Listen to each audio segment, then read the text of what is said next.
This is Lisa from Mobile Tech Review, and it's Smackdown time. This one's going to be controversial. It always is whenever we have Android versus iOS. We have the iPhone 6 Plus. We have the Samsung Galaxy Note 4. Both really big phones, phablets, whatever you want to call them. 5.5-inch display, 5.7-inch display. We're going to compare them now.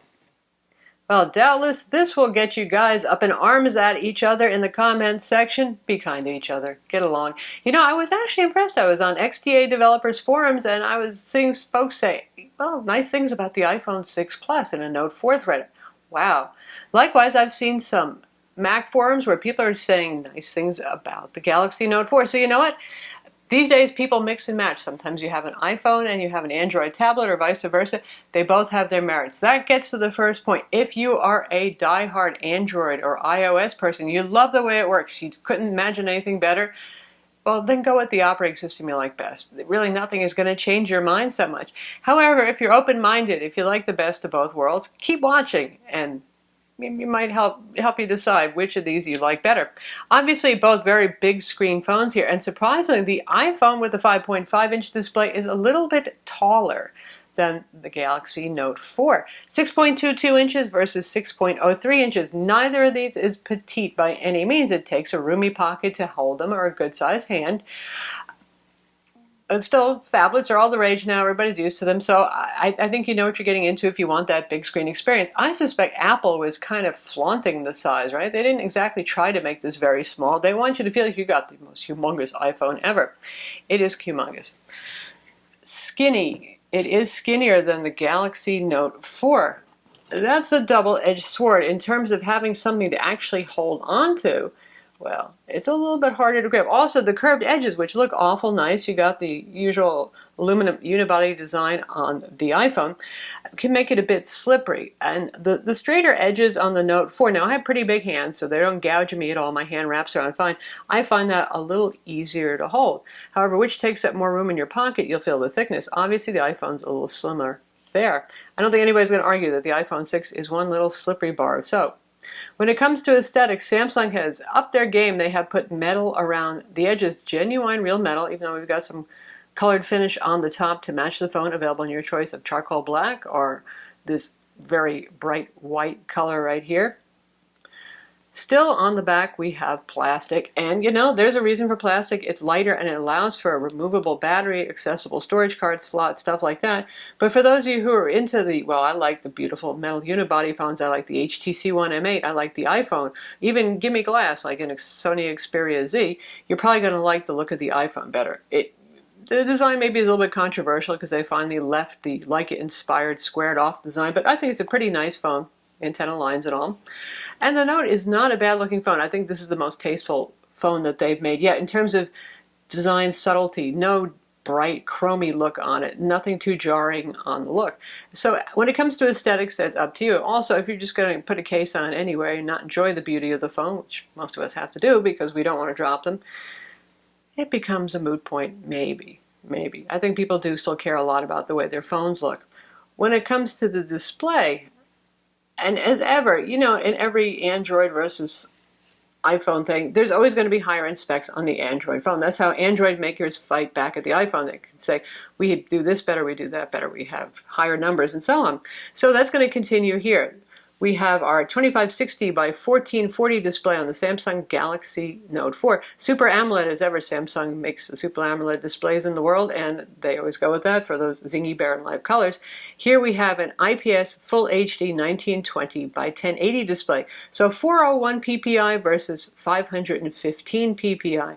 With the rule of thumb being that around 325 ppi, the average person holding the phone at a normal usage distance can't see individual pixels. When you're getting into the 400s and above, it's really a moot point. I don't care how awesome your eyes are. You're going to have to start whipping out a microscope to see the difference. Also, with Super AMOLED displays, they have fewer subpixels, just the way the technology works. So to achieve that neurotic level of sharpness, so when you're looking at text so you don't see any color fringing, they really need to increase the PPI a bit on a Super AMOLED display. Now, in terms of viewing angles, they're both quite good. It's always hard to tell on a video camera, but they really are quite good, and there's not much color shift. brightness shift is about all you're going to see. Still very usable. Outdoors, the Galaxy can go up to like 750 nits of brightness, which is nominally higher than the iPhone 6 Plus, but also in part to compensate for Super AMOLED's not looking so great outdoors. And what it does is almost a bizarre-looking, slightly Instagram-y thing, where the brightness, contrast, distortion is very noticeable. If you're taking a photo, it may not help you as much as you would think. The iPhone just is quite viewable outdoors. It's easier in sunlight to take a picture outside with an iPhone still. But this is Samsung's best job yet of making it outdoor viewable, and certainly for everyday use when you're navigating your UI, looking at icons, looking to see should you answer that call or not, it does the job just fine. With Super AMOLED, you're going to get those better-than-life colors. This is Samsung's best color accuracy display. The delta E from absolute correct calibration is very good this time around. So we don't have a distortion where it's particularly amping the blues or the greens or anything like that. So it's very nice. You get those really great blacks, very good contrast, amazing contrast. But the iPhone has very good color accuracy, complete sRGB coverage. It's bright, it's clear, it's crisp. Both of these are very pleasant displays. It's really going to come down to what do you like better? Do you like Super AMOLED or do you like the IPS look? It's really, up to you in that case as to which you prefer. The sharpness and clarity. For example, I like reading the best on an IPS display. I like watching movies and getting those better-than-life colors on a Super AMOLED display. For those of you who like to have swappable batteries, Samsung is always the champion of that. And yes, this back peels off, and you watch our full review of it, you can see that. Reveals a 3220 milliamp hour battery that's in there. You can pop it out, put in another one, micro SD card slot, and micro SIM card slot in there. So for those of you who like to be able to swap batteries, good times right here with the Note. As ever with the iPhone, sealed inside, no expandable storage. If you want to extend run times, there are Lightning port USB battery packs that you can use to charge this guy up externally. So no swapping the battery inside, but you can carry an external battery. While we're looking at the back, there's the camera, 8 megapixel right there with the two-tone flash, and on our Galaxy Note we have a 16 megapixel, double the pixels. As we've learned from looking at a whole lot of just straight-on cameras in our camera reviews and camera phones, pixels, number of megapixels, aren't everything. They help though if you want to do really big enlargements. If you're looking at print, you want to do an 8 by 10, I'd always go for the more megapixels. Apple has always does a crazy good job with their cameras. It's just insane. Given the fact that there's very few manual controls, it just snaps very reliable, high-quality shots. Samsung has a very good automatic mode, too, and they have lots of other modes. So for those of you who like to play around with modes and effects and all that sort of thing, Samsung's fun. It has a lot of manual controls as well. You don't really have to use them, which is a good thing. Now, they're a dead heat. Outdoors, taking pictures in good light, these both take really nice photos. Both have optical image stabilization, helps because it's a big phone, so when you do things just like tap the screen to take a picture, you're barn dooring it, you're moving a little bit, so that can help with it. When it comes to low light, Apple does better. I'm talking to your living room at night with just a couple of incandescent light bulbs on, not even a bar, which is super duper dark or something like that. It just takes more detailed pictures, better color, less noise. Samsung has improved their game over the Galaxy S5, which did things like, oh my God, hold the camera still, wait, we're taking the picture. Not so much here anymore, but still it doesn't fare as well in low light. When it comes to the front cameras, 3.7 megapixel camera on the Samsung Galaxy Note 4 versus 1.2 megapixels on the iPhone. In this case, the megapixels do help because we're talking about so few megapixels that that's a huge percentage increase right there. And as a selfie camera, if you're into that, given the selfie features that are on the Samsung and the higher quality camera, it's better. The iPhone's not bad by any means. It's perfectly nice looking. It works with FaceTime. FaceTime's a big selling point for those of you who are into the Apple ecosystem too, but not quite as sharp. When it comes to horsepower and performance, nominally the Samsung, like many Android phones on the market, would appear to be the faster one. In synthetic benchmarks, however, they're pretty much in a dead heat. This one has the new Snapdragon 805. That's a quad-core CPU, 2.7 gigahertz. Only a little bit faster than the Snapdragon 801 that's used in other Android flagships that are a bit older than that. 3 gigs of RAM. Now, to be fair, Samsung always has a little more RAM because they have a very heavy UI overlay with TouchWiz and a lot of add-ons to the experience right there, so they need the extra RAM. iOS is very optimized, as ever very quick. 1 gig of RAM works just fine on benchmarks. Like I said, 3D and computational, you're looking at pretty much the same thing. As to which feels faster, you Android folks are going to have a little cow here. But I hate to say it, TouchWiz, even though it's gotten a lot better, there is just occasional lag. Now, it's hard to make it do it at any given point. Just sometimes when you're doing something, there's just a little micro lag every once in a while. And I'm sure there'll be software updates, so they're probably going to tune it up a bit. And the iPhone 6 Plus is just darn quick all the time. The iPhone has a 64-bit processor versus the 32-bit in the Samsung. Right now, it depends if there's any 64-bit optimized apps. The core Apple apps, they are, but third-party apps, not so much. So that's not really a big deal now. A couple of years from now, by the time the Snapdragons are into 64-bit, we'll probably see more optimizations where I'd care about that a whole lot. Both of these have fingerprint sensors. Now, everybody says how great the Apple fingerprint sensor is, and honestly, it pretty well does just work. Just put your finger there, rest it on, there it is. Pretty much every time it just works like that. It's also going to work with Apple Pay, which is rolled out with iOS 8.1 today. So far, NFC and mobile payments really haven't taken off. But given the number of iPhones out there, the number of merchants and credit card companies on board, I have a feeling that it's going to be a useful feature. And generally speaking, much more secure than using the magnetic strip on your credit card at easily breached point-of-sale systems these days. Now, the Samsung also has a fingerprint sensor, and they started that with actually the Galaxy S5. And both the Galaxy Alpha and the Note have improved fingerprint sensors. Now, with the Note 4, it's a swipe-down sensor, as has been on Samsung's. And you swipe like that. And there you go. See, it doesn't always get it the first time. It's better than the Galaxy S5. But it sometimes takes a couple of tries. Now, the new thing that you can do is actually enroll the side of a finger too. So there you have it. If you can actually manage to hold this phone and not drop it and swipe sideways, you can do so. Of course, the iPhone also supports the sideways thing. But I think in a phone this big, you're tempting the fates by trying to do it that way. When it comes to phablet features, Samsung's on their 4th generation of Note, so they really, really have a lot of cool features down. So tap that, comes up as a window mode. Now you can still do the split screen mode if you want. So this is kind of like multitasking on your computer. I think a lot of people are going to like that.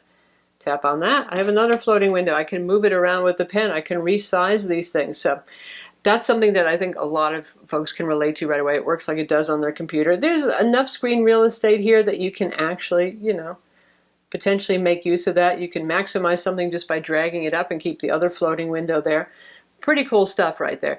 And then there's the S Pen itself.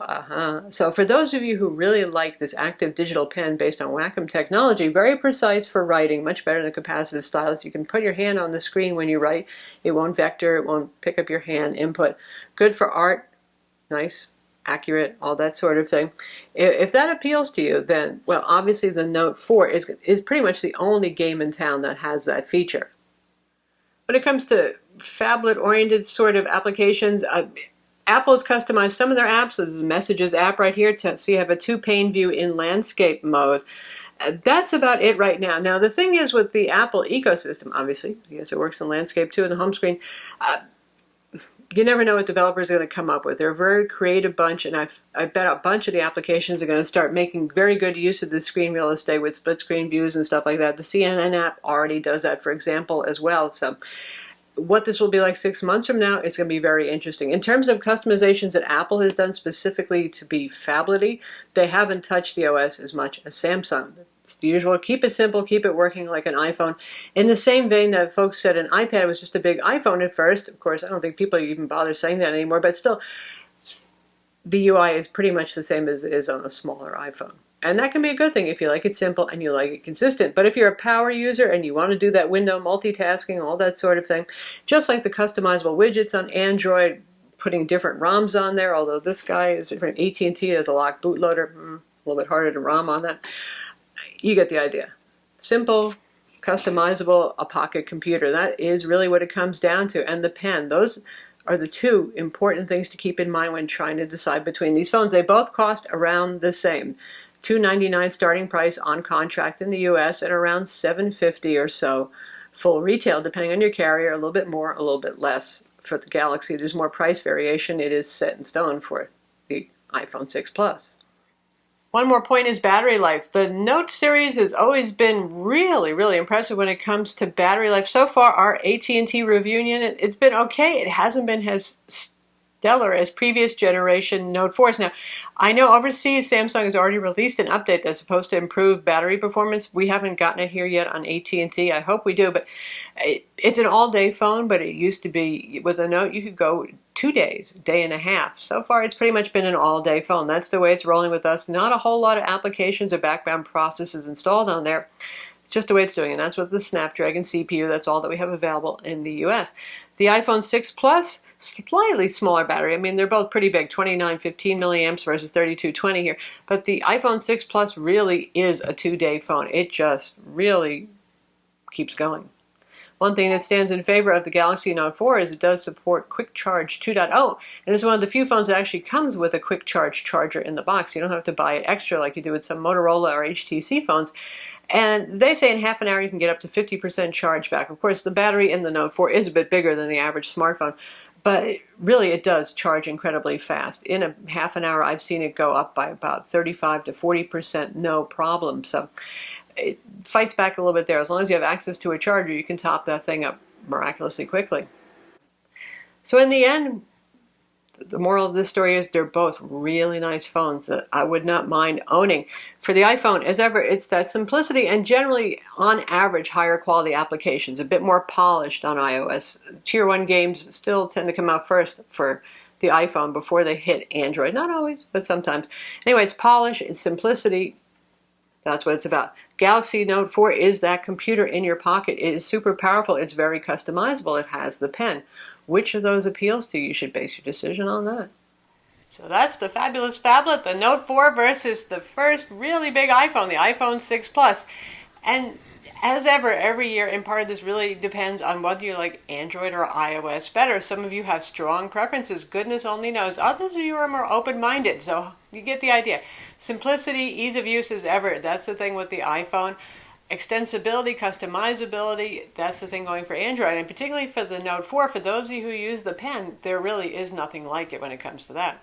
I'm Lisa from Mobile Tech Review. Be sure to watch our reviews of each of these, read our written reviews, and hit that subscribe button.